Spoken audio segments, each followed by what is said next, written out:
الكتاب مسطورا. وقال الله تعالى في مقام آخر: يا أيها الذين آمنوا اتقوا الله حق تقاته ولا تموتن إلا وأنتم مسلمون. أما بعد، عن أبي هريرة رضي الله تعالى عنه قال قال رسول الله صلى الله عليه وسلم: والذي نفسي بيده لا يؤمن أحدكم حتى أكون أحب إليه من والده وولده والناس أجمعين.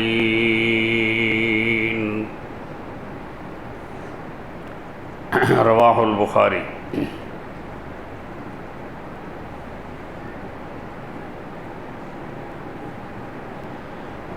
آج کے ہمارے خطبے کا عنوان ہے رسول اکرم صلی اللہ علیہ وآلہ وسلم سے مسلمانوں کا تعلق.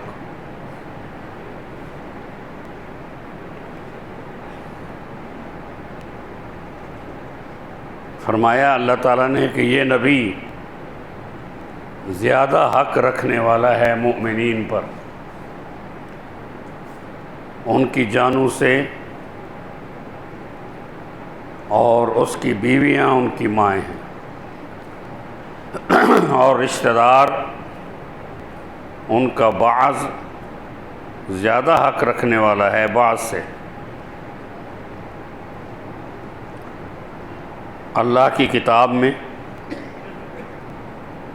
دوسرے ایمان والوں سے اور مہاجرین سے، مگر یہ کہ کرو تم اپنے دوستوں سے کوئی نیکی، یہ حکم ہمیشہ سے کتاب میں لکھا ہوا ہے. رسول اللہ صلی اللہ علیہ وسلم نے فرمایا: مجھے قسم ہے اس ذات کی جس کے قبضہ قدرت میں میری جان ہے، تم میں سے کوئی شخص مومن نہیں ہو سکتا یہاں تک کہ وہ مجھ سے اپنے ماں باپ، اپنی اولادوں اور تمام انسانوں سے بڑھ کر مجھ سے محبت نہ کرے. صدق اللہ و صدق رسولہ النبی الکریم. اما بعد،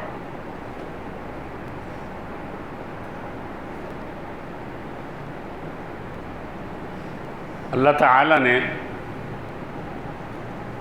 ان سے جو آیات پہلی ہیں ان میں یہ فرمایا کہ ادعوہم لآبائہم هو اقسط عند اللہ.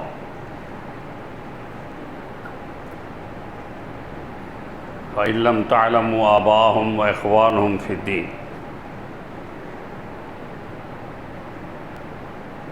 کہ پہلے عرب کے اندر یہ دستور تھا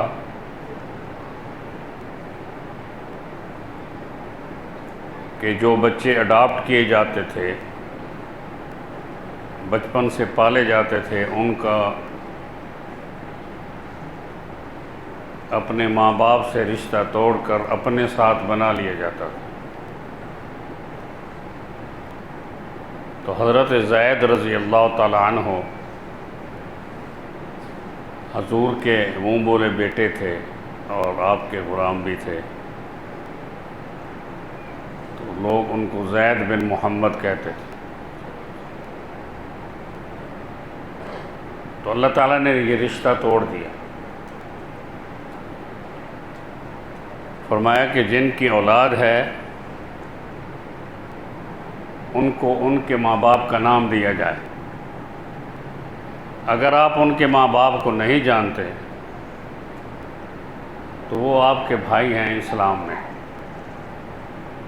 فَإِخْوَانُكُمْ فِي الدِّينِ، وہ تمہارے دینی بھائی ہیں. لہٰذا ایسا نام مت دیں جن کی وہ اولاد نہیں ہے.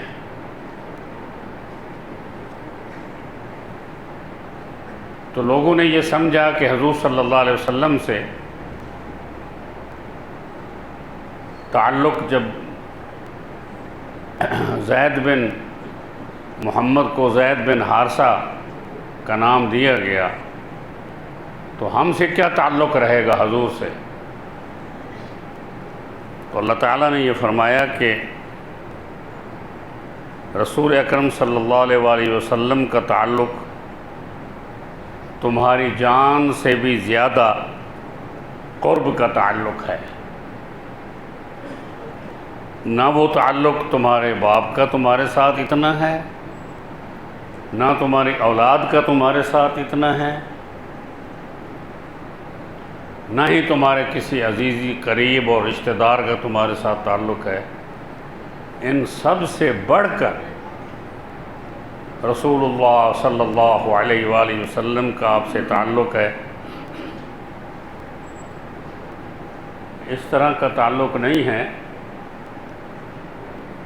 کہ آپ یہ سمجھیں کہ حضور صلی اللہ علیہ وآلہ وسلم ہر وقت آپ کے ساتھ ہیں، بلکہ یہ تعلق جو ہے وہ نبی ہونے کی حیثیت سے، رسول ہونے کی حیثیت سے اور محبت کی حیثیت سے، جیسے ہماری اولادیں جہاں کہیں بھی ہوں ہمارا ان سے تعلق رہتا ہے، ہم ان سے محبت کرتے ہیں، ان سے بات چیت کرتے رہتے ہیں، جہاں کہیں بھی وہ ہو، تعلق تو نہیں ٹوٹتا۔ اس لیے نبی کا تعلق جو ہے وہ مسلمانوں سے نہیں ٹوٹتا، وہ مسلمانوں کے ساتھ ہے۔ جو حکم باپ دے اس کو ماننے کی اتنی ضرورت نہیں ہے جتنی رسول اللہ کے حکم کو ماننے کی ضرورت ہے۔ اگر حضور صلی اللہ علیہ وآلہ وسلم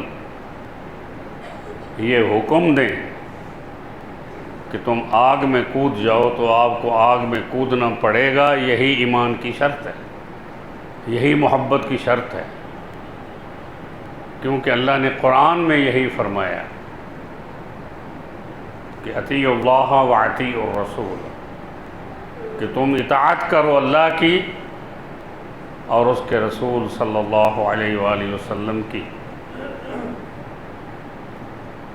تو پھر آپ کی جو ازواج مطہرات ہیں ان سے آپ کا تعلق جو ہے اللہ نے قرآن میں بیان فرما دیا کہ وہ ازواجہ امہاتہم، وہ تمہاری ماؤں سے بھی بڑھ کر وہ تمہاری مائیں ہیں۔ پھر یہ کہ جب رسول اللہ صلی اللہ علیہ وسلم کی وفات ہو جائے تو ان سے کوئی رشتہ قائم نہیں کر سکتا نکاح کے ذریعے سے، ان کو بیوی نہیں بنا سکتا۔ اور پھر یہ کہ یہ تعلق جو ہے ایسا نہیں ہے کہ آپ ان سے کوئی رشتہ قائم کریں۔ ماؤں کے ساتھ جو تعلق ہوتا ہے ان سے بھی رسول اللہ صلی اللہ علیہ وسلم کی ازواج مطہرات جو ہیں ان کا تعلق بڑھ کر ہے، لیکن کچھ کنڈیشنز رسول اللہ صلی اللہ علیہ وسلم کی احادیث سے یہ آ گئی کہ وہ وراثت میں، آپ کی وراثت میں حقدار نہیں ہیں۔ پھر یہ کہ ان کی اولاد سے آپ رشتہ بنا سکتے ہیں، جیسے رسول اللہ صلی اللہ علیہ وسلم کی بنات جو ہیں ان کے ساتھ رشتے ہوئے حضور صلی اللہ علیہ وسلم کے اصحاب کا، وہ بنا سکتے ہیں، لیکن اپنی ماں کے پیٹ سے جمع ہوا، پیدا کیا ہوا بچہ جو ہے وہ آپ کا بھائی ہے، اسے یا آپ کی بہن ہے، اس سے آپ کا نکاح نہیں ہو سکتا۔ لیکن یہ مائیں ایسی ہیں کہ ان کے سے جو بچے پیدا ہوتے ہیں ان سے آپ نکاح کر سکتے ہیں، وراثت کے بھی حقدار نہیں، رشتے بھی ہو سکتے ہیں، اور یہ تعلق جو ہے یہ نہ ٹوٹنے والا ہے۔ اس آیت سے ایک اور چیز بھی ثابت ہوئی ہے، وہ یہ کہ اولا کا معنی جو ہے وہ اقرب ہے، زیادہ قریب، اور یہ کہ حق کو زیادہ حق رکھنے والا ہے۔ اس کا مطلب یہ ہے کہ مسلمان پر رسول اکرم صلی اللہ علیہ وسلم کا حق اس کے تمام رشتہ داروں سے زیادہ اور اپنی جان سے بھی زیادہ ہے،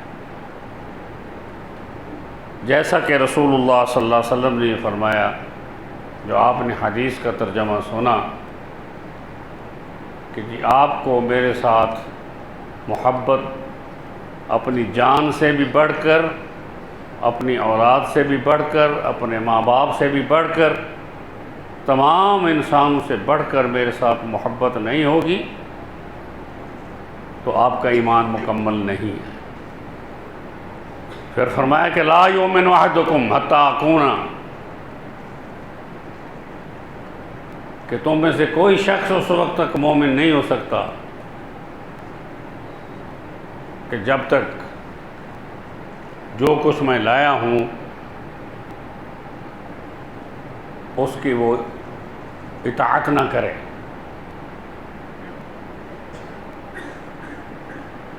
اور پھر یہ کہ جی رسول اللہ صلی اللہ علیہ وآلہ وسلم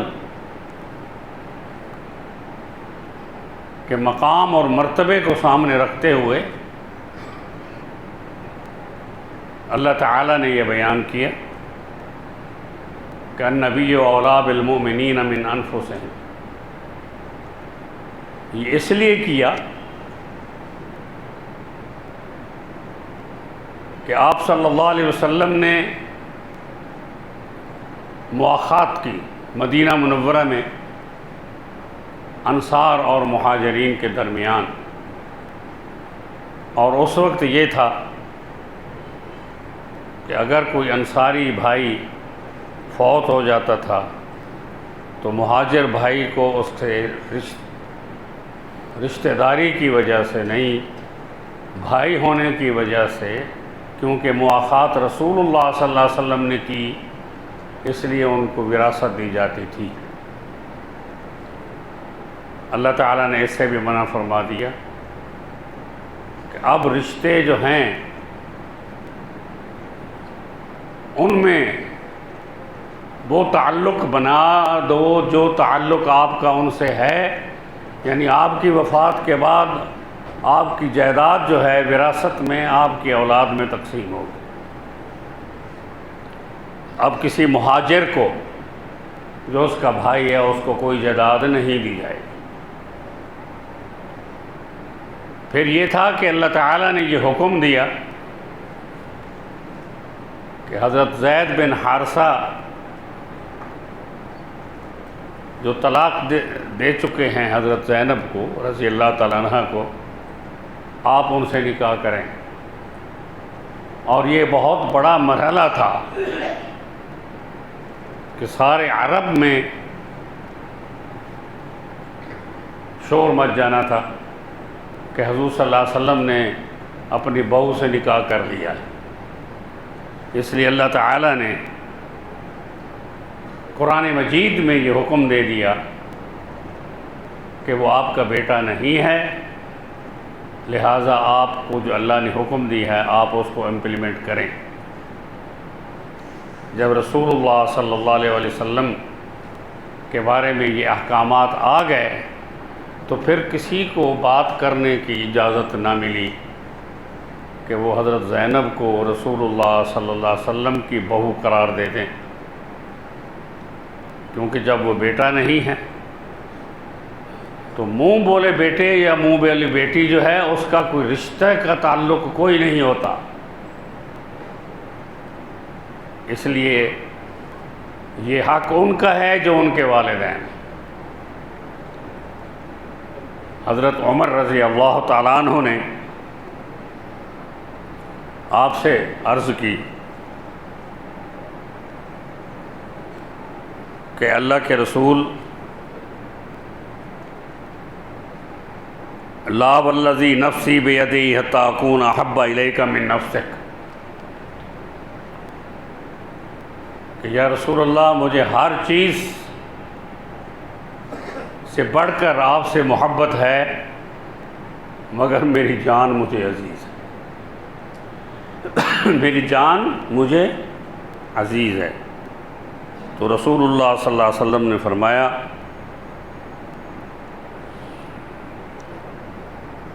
کہ تم اس وقت تک مسلمان نہیں ہو سکتے، مومن نہیں ہو سکتے، جب تک کہ تم میرے ساتھ اپنی جان سے بھی زیادہ محبت نہ کرو۔ تو حضرت عمر نے کہا فَإِنَّهُ الْعَانَ وَاللَّهِ لَأَنْتَ أَحَبَّ إِلَيَّ مِن نَفْسِي، کہ مجھے اللہ کی قسم ہے اب مجھے آپ میری جان سے بھی زیادہ عزیز ہیں، میں آپ سے محبت کرتا ہوں۔ تو رسول اللہ صلی اللہ علیہ وسلم نے فرمایا کہ الآن یا عمر رضی اللہ تعالی عنہ، اے عمر اب بات بن گئی ہے، اب تم نے بات صحیح کہی ہے۔ تو اس لیے نہ مہاجر کو وراثت دی جائے گی، نہ ہی حضرت زید کو رضی اللہ تعالیٰ عنہ کو حضور کا بیٹا کہا جائے گا، اور نہ ہی کوئی بھی صحابی اپنے آپ کو، اپنی جان کو حضور سے زیادہ عزیز جانے گا۔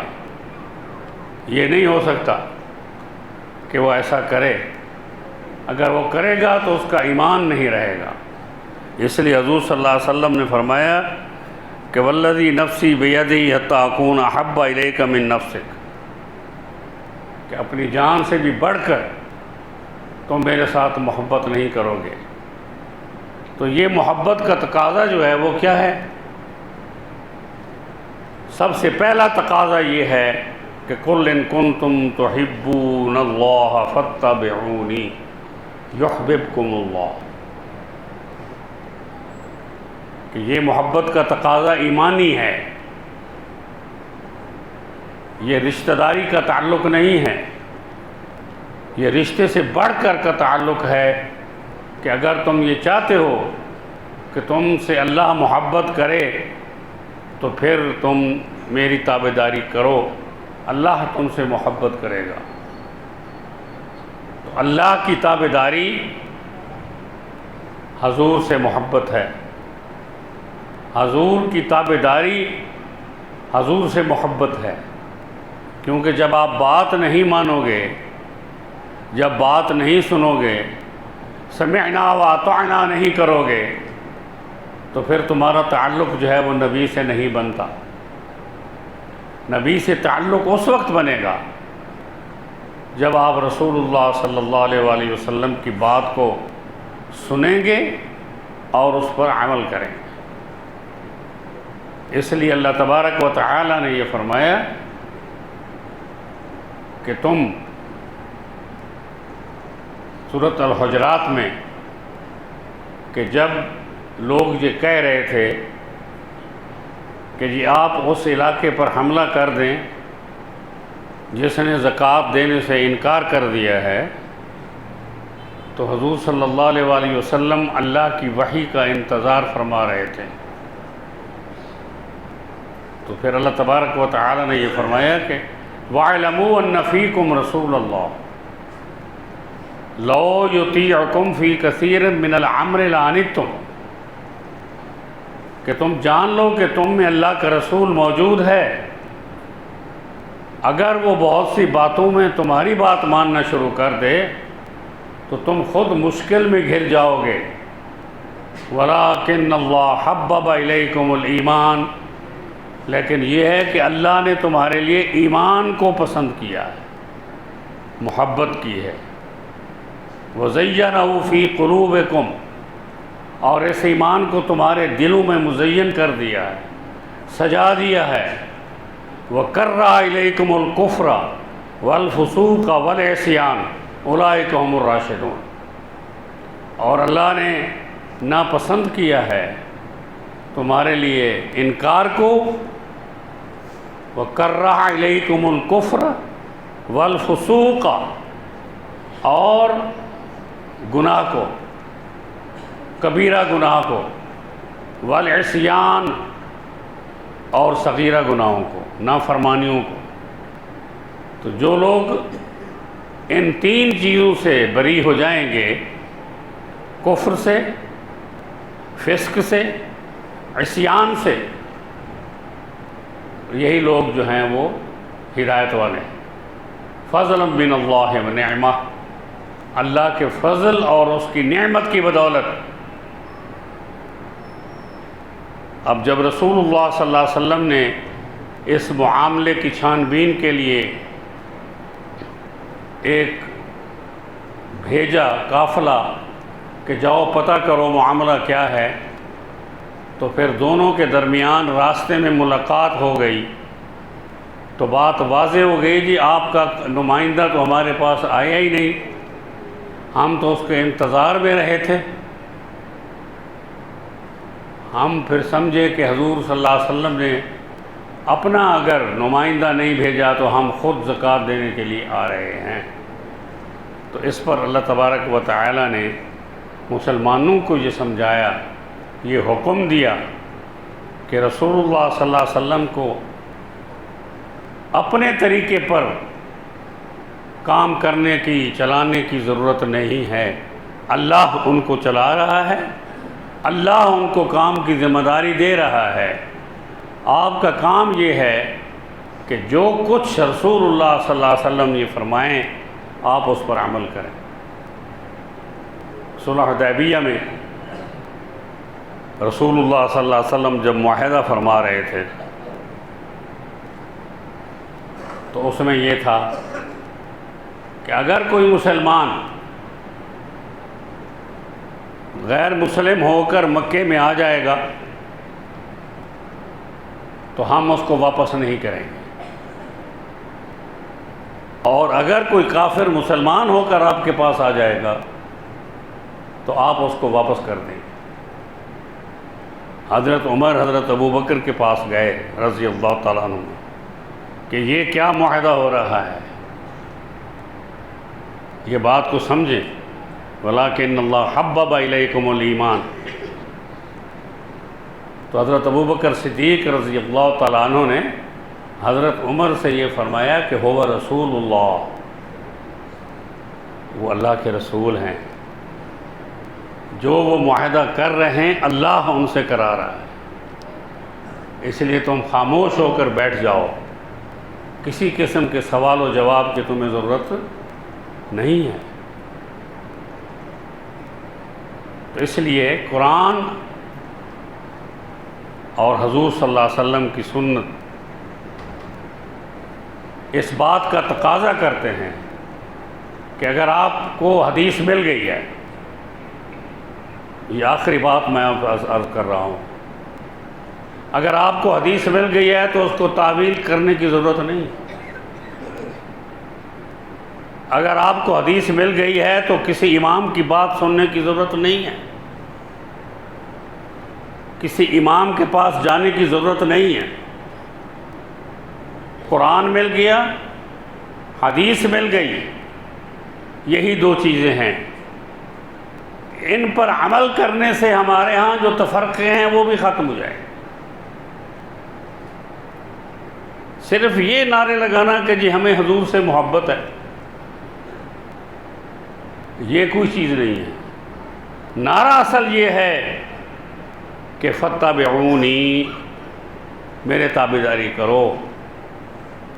اس لیے حضور صلی اللہ علیہ وسلم کی احادیث کو اسی طرح ماننا جس طرح اللہ نے حکم دیا ہے حضور کو، کیونکہ ما ینطق عن الہوی ان هو الا وحی یوحی، یہی محبت ہے جو حضور کے ساتھ ہے۔ ھذا ما عندی واللہ اعلم بالصواب، وآخر دعوانا ان الحمد للہ رب العالمین۔